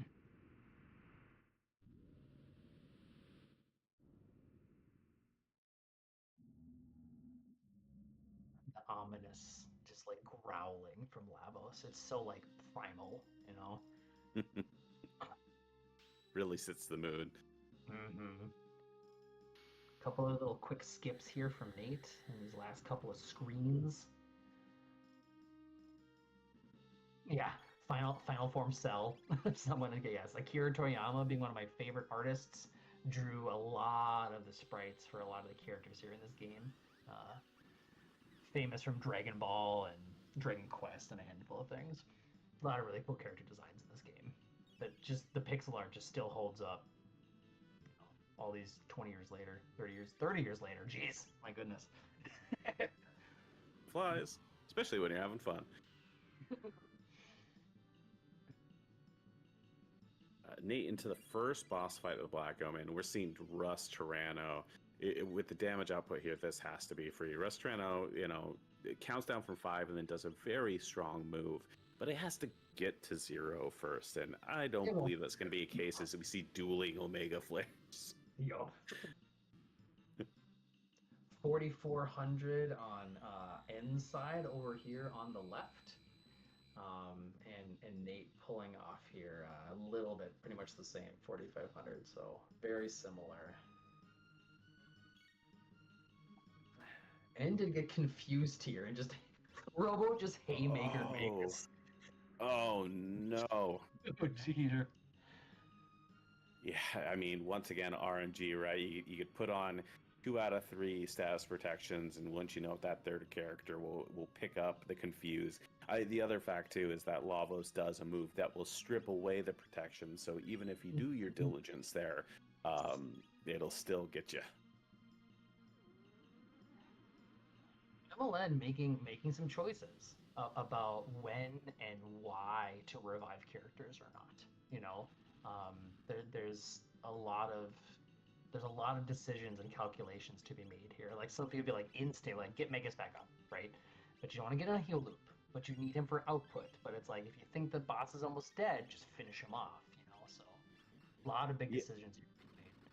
yeah, and definitely, I think the other aspect too is that between Lavos 2 and 3, it may seem like you go right from one fight into the other, but there is a glitch that at the right moment during the transition, you hit your menu button, it will allow you to go into your menu and then you can spend all the time in the world healing your party up. And thankfully, with 2 Mega Elixirs in the inventory, even if you do miss it, drop one of those first and you're in the clear. Yeah, for sure. Someone making a point in chat there, which I don't know the answer to. Does N have revives? Ooh, that's a really tricky one. You know, all the way back in the very beginning, we talked about how this was a harder flag set, so you had less money, so less ability to buy revives. And unless you take that time to route it in, you may not have them in your pocket. Yeah, I always make sure to go back and make sure I've got some revives and some shelters. Oh, it doesn't matter. Either way, I'm all in through Lavos 2. Going into Lavos 3 as Nate hits the first elevator in the Black Ohm. Right. I mean, if you're not gonna die, if you just don't get grabbed, right? That's my Smash Brothers reference. Like, if you just don't get hit, it doesn't matter. You don't need them. Certainly, but I think we saw that not pan out as well in Right. Lavos 1 already. So Yeah. I'm sure I'm all in, getting some sweaty palms there for a moment. Mm-hmm.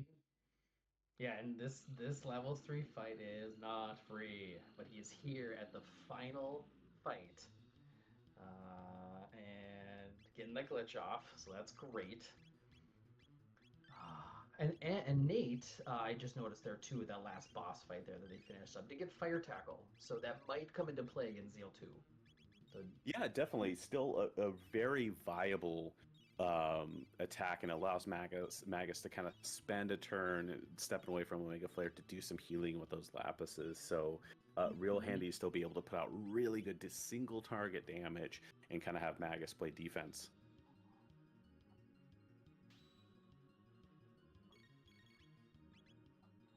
yep, and Nate just going through a last couple little fights here. There's one more skip right here with the bats. Let that right one hit. Oh, just barely. Another tough one too. Yeah, that one, we've said thread the needle already. That one certainly personifies it as well. So yeah, N will be able to two-shot the center here with Omega Flare if they get it off twice. Just wait. Yep. Yeah, and that center bit is the dangerous one. It's gonna do all of the damage, can deal out status effects. Oh goodness, double confuse there. Thankfully, one of the bits hits Robo, unconfuses him, but does put him down, and so he's dead now. So getting a little hairy here, but I think there's still an opportunity to come back. I thought I saw that he had it there. He had Omega Flare up in the menu, and I don't know if he chose not to or unclicked on it or something. But it looked like he was waiting for all 3 characters to get their ATB full up, and I thought he had it, and then... I think in that case it was available, but Lavos had already kind of launched into the status effect spell, and so was kind of waiting for that to resolve, and sure enough, took it off the table. Gosh, does he really not have any revives? That's so spicy. But it does bring in that black hole strats for Magus, and that's... Yeah, that's... very true. You may recall that right bit is the bit that is truly the final boss that you have to whittle down, and Black Hole is going to be able to hit it with Magus on the far right side. Yup. So it could work.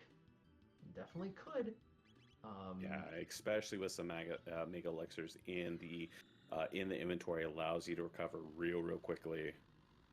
Sometimes people slow speed down for this Lavos fight or a couple others. Like, it's obviously speedrun, want to go fast, speed up fast, but like menuing can add these little tiny time frames for the enemies to go between you switching menu things. So sometimes you make that a little slower. Yeah. Nate I into the love. second boss spot in Black Omen showing us Mega Mutant.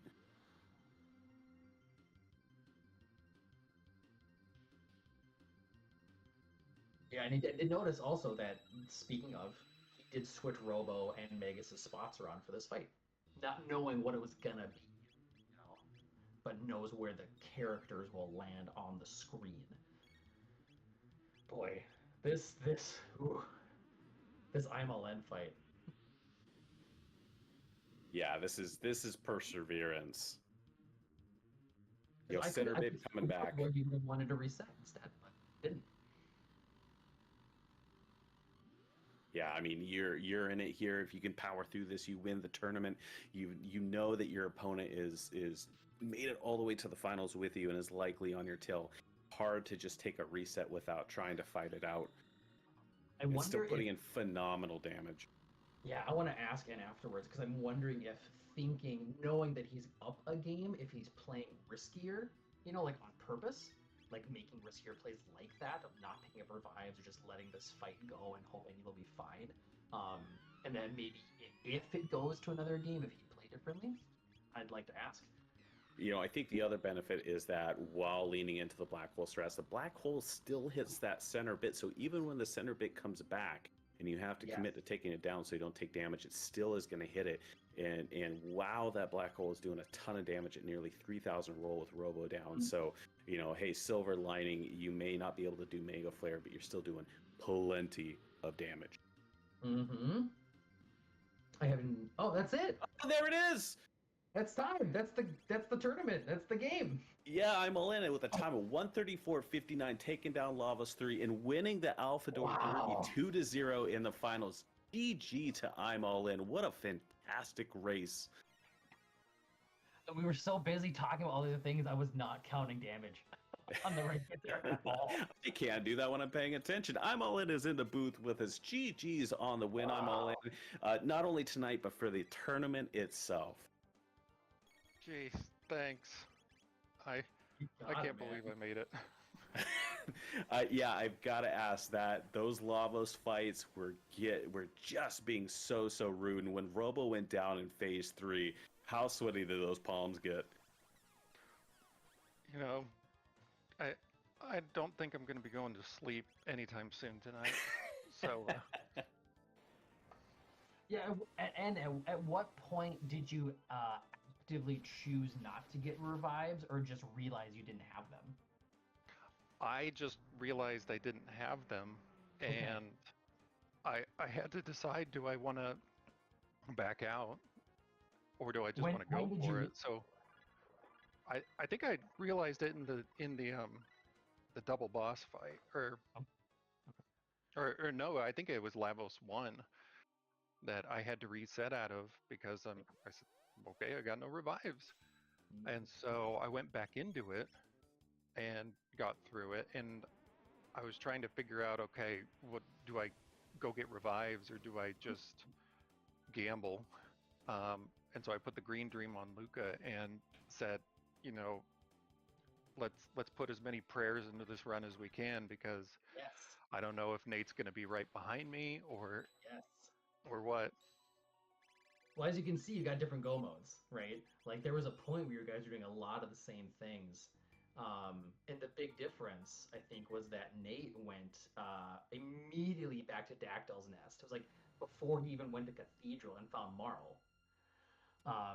And used that to go do King's Trial, which I think was the pendant, right?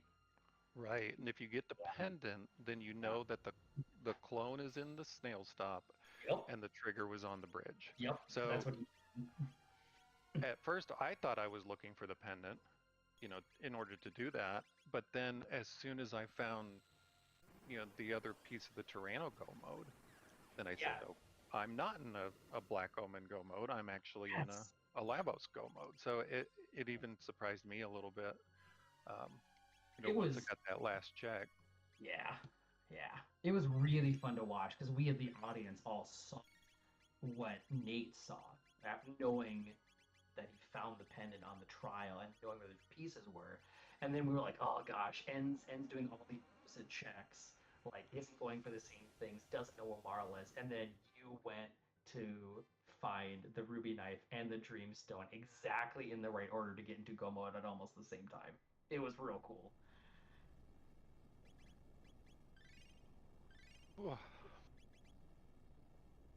Yeah, this was a barn burner, you know, and then also getting the blue rock on the at the new and prehistory sort of cemented that team in. Yeah, for sure. Yeah, you two both hit it. Yeah, I was gonna ask, you know, it's you had the team, you know, the stone is hovering out there. How, assuming Blue Rock didn't show up, how much were you gonna fish to commit to the team, or was it just kind of like, hey, if it's there, that so be it. If not, I'm not necessarily gonna go check for the rock and keep going for Omega Flare. You know, it's this team, you know, Omega Flare team without the rock is still a good enough team. So, you know, the biggest problem I felt like I had in some of the fights is Robo and Luca are both slow. So I definitely wanted to do Denadoro to get the speed tab. Got the speed tab out of Kajar, but then, you know, I was just waiting for more speed somewhere, and it never really showed up. It was opening all the chests on Woe and hoping for a Tabin suit. Come on, you know, give me a Tabin suit. Couldn't find one. It was fun because Nate got the jerky first and found the haste helm +2, and then you didn't get it right away, I think, and then we were all like, "En, go look for the haste helm, go look for the haste helm," and then you did, so that was fun. Yeah, unfortunately, though, you could only haste one of them. So. Well, yeah, and then Nate went through Black Omen, and that final new shop where the 6 chests are had like a rainbow gun, a speed tab, and a haste specs or some ridiculous thing. Like, oh, okay. Nate going in a final boss fight here. Deal 2. Can't Omega Flare the heck out of this one, but has a lot of other good ideas.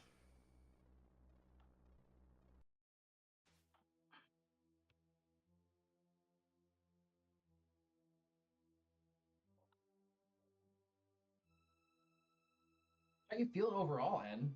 I mean, you said you're not going to sleep for a little while because your nerves are probably up, but generally, like, you won the tournament. How you feeling? You know, it feels good. I like this community. I like this game, and you know,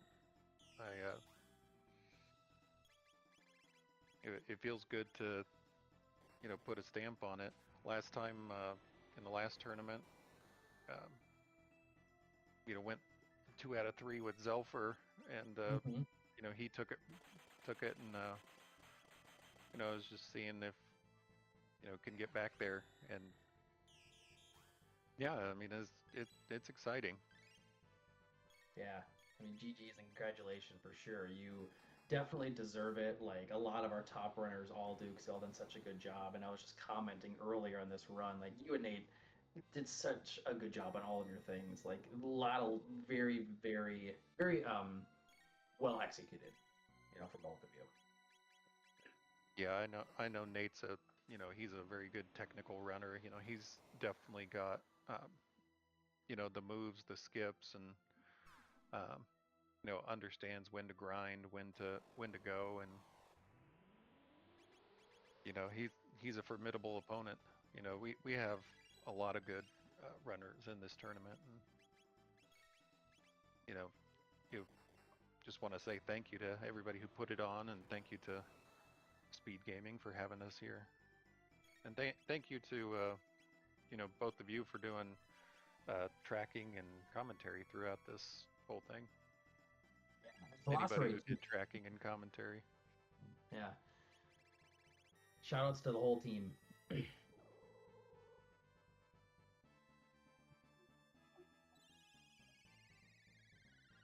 Nate getting closer, past the halfway point. And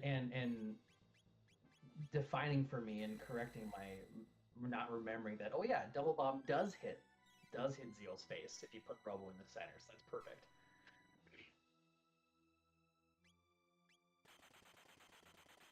Yeah, it's a vanilla strat that not everybody remembers. You can either do fire tackles, or you can do Mega Bomb Uzi punches individually, but then this also works.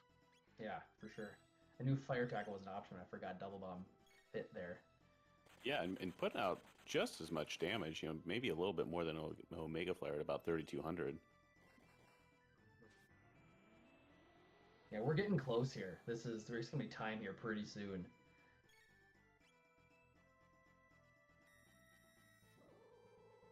I'm hoping Nate comes in for an interview as well. Ooh, Nate's counting numbers. I think he knows this might be it. What a stamp on it. Yeah, there we go. What a finish. GG's to Nate. That was, I believe, about a 1:44.12 or so. Stopped the timer a little bit past the fade, but turned in a phenomenal time. You often see these seeds go past 2 hours, so great run. For those who don't know, if you do a full attack like that against Zeal 2, it can be a huge counter-attack pain. It can kill you. But Nate knew exactly or very close to how much HP she had left. So, perfect. Yeah, absolutely. Yep. So Nate wrapping up, taking that second place win. Shout out to Lord Batsy, our third place finisher. Alfador Derby was a double elimination tournament. So Lord Batsy making it all the way to the end of the Earthbound bracket before Nate took that and moved up here. So shout out to our 1, 2, 3 place winners. Yes, and their names will get placed eventually here into the game and as the bike champions that you can find in the back of Aristone. So they'll be immortalized for a while, which is pretty cool. And the Millennial Fair Racers. I kind of forgot that one exists. Is that right too? That they're thrown in there as well? Yeah, I think the racers are from the Millennial periodic async tournament.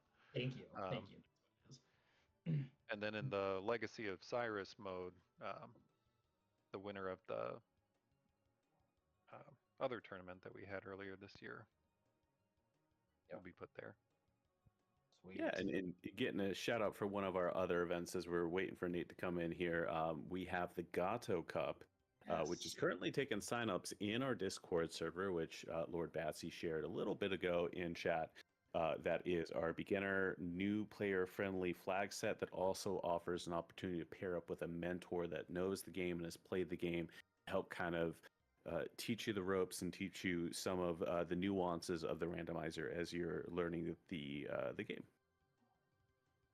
Yeah, it's a really cool thing. It's such a great way to A, get into the community, B, learn the game better, get a specific mentor to help you learn about routing. So if you're I don't know what this is at all, but I'm interested, it's perfect. Join us. It's really, really cool. We're a fun place.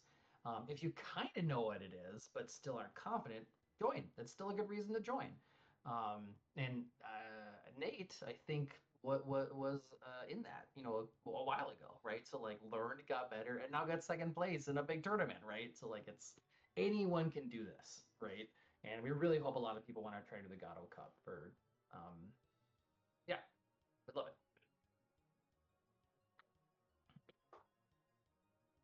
Yeah, if you grew up, loving Chrono Trigger, and I was one reason I like randomizers, or at least this one, is because I like puzzles, and it's it scratches that itch of, having a puzzle to solve every time that's a little bit different.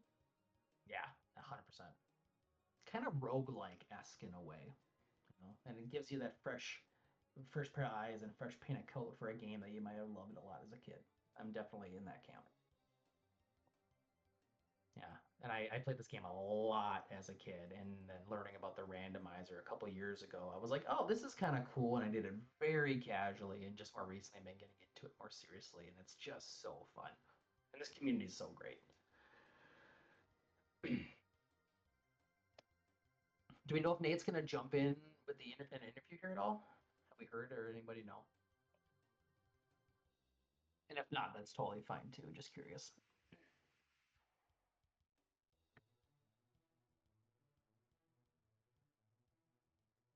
I'm not sure. You might have to pull him in or tell him he can join in. Yeah, double checking right now just to be safe before we start peppering him with questions.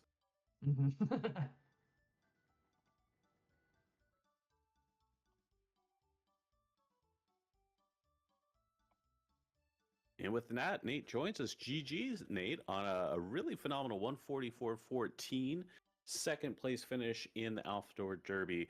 Great run tonight. Thank you. GG's then. Yep, and GG's to you too. Thank you. Heck yeah. You guys had such a great race.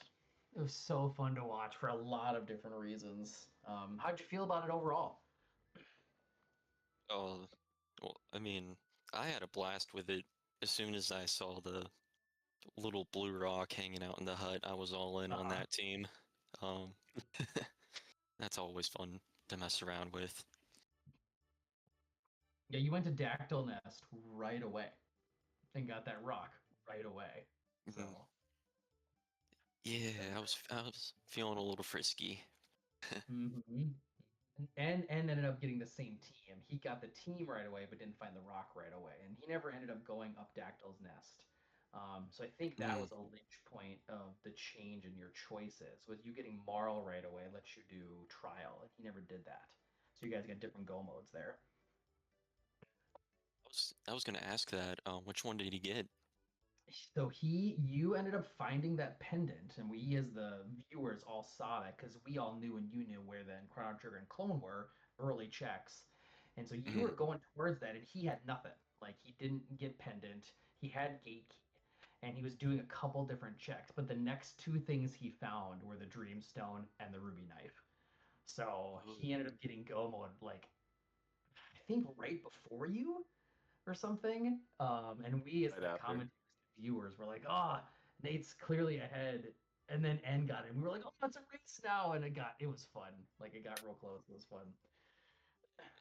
Sounds cool. I'm just gonna assume that both those pieces were behind gate key. Yeah, the Ruby Knife was at the end of Giant Claw. Oh, okay. And what was it? Dreamstone was in Reptite. Yeah, it was in Reptite. Yeah, that's what it was. A Reptite seed. He also did Woe. So he went to Woe and found a Moonstone. Ew. Okay. But he didn't have to go do Zenny. He didn't have to go through the trial. He didn't do. He didn't have to go through Pendant to go through to find the future. So there's a handful of differences there. No, yeah, it's always cool to have two different go modes going on, and just add a little spice to the party. No, and there was a part of me that was thinking Robo's ribbon was gonna be in Wow, the palace. What a play there! Yeah, we were wondering about that. Yeah, it was a really huge gamble that I'm glad it paid off, since I figured Robo would kind of be a little too slow. And I wanted to play it safe since there weren't too many speed tabs, except towards the end. There was a lot of them there, but yeah, I just wanted to have that extra damage, and that was a huge gamble, and I was so happy that paid off. Yeah. We were wondering, or at least I was, about like you're getting in through to the future, and then it's like, okay, I know I have go mode. Did you intentionally want to grind at Lab 32, and like, were you looking specifically to get up higher in level, or were you looking for Dark Bomb, or was it something else? Yeah, it was just coinciding that Dark Bomb was really close. And I was just grinding there for the XP. Phone was talking about that spot earlier, and enticed me to, well, I figured this would be the perfect opportunity instead of doing conveyor grind to do a faster one, and I believe it is. Yeah, cool. Yeah, it was sweet. It was really fun too, so thank you. Oh, and I had one last question, but does Mhm. Beauty or N yet anything else? No questions for me, but I absolutely loved that Omega Flare to finalize the deal. You know, it's like That you was always espouse the single target damage there, and it's like, nope, I know that this is gonna seal the deal. Boom, Yeah, swag. yeah, I wanted the Riz points for that. yes, we all love I think Yeah, you that. got it. awesome. My last question was, what was it worth the 30 seconds to go save N, who you knew was in the future as Chrono? You know what? I mean, it sucks that mid ethers were 14, Yeah. and I didn't have the gold stud at that point, so I wasn't certain if it was gonna be bad for MP cost and all that. But you know what? It was still worth it. And It's BD, I don't know if you caught that, and he named Chrono N and knew where he was in the future as the last character check. mm, Already Oh, knew thank the you. hero before the seed began. yeah, I was feeling fritzy today, I guess.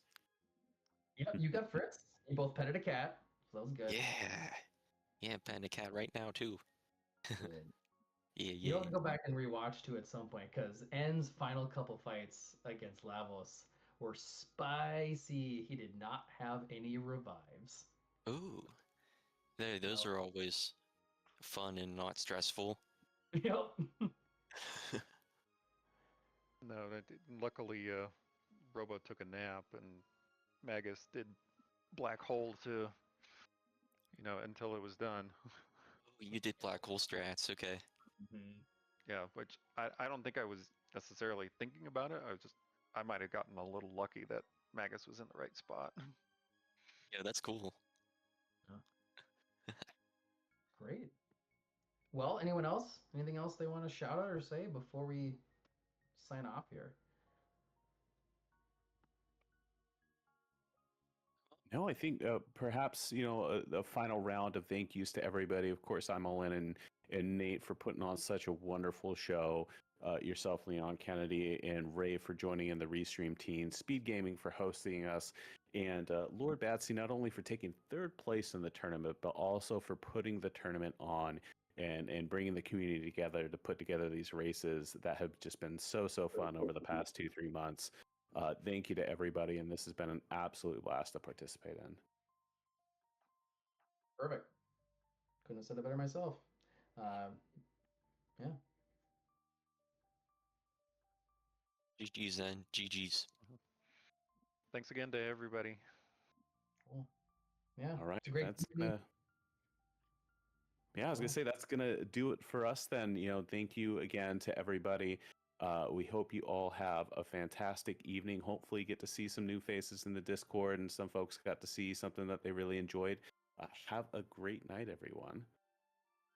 Yeah, yeah, and last little comment there in the chat. Yes, the replays will eventually be available. I think someone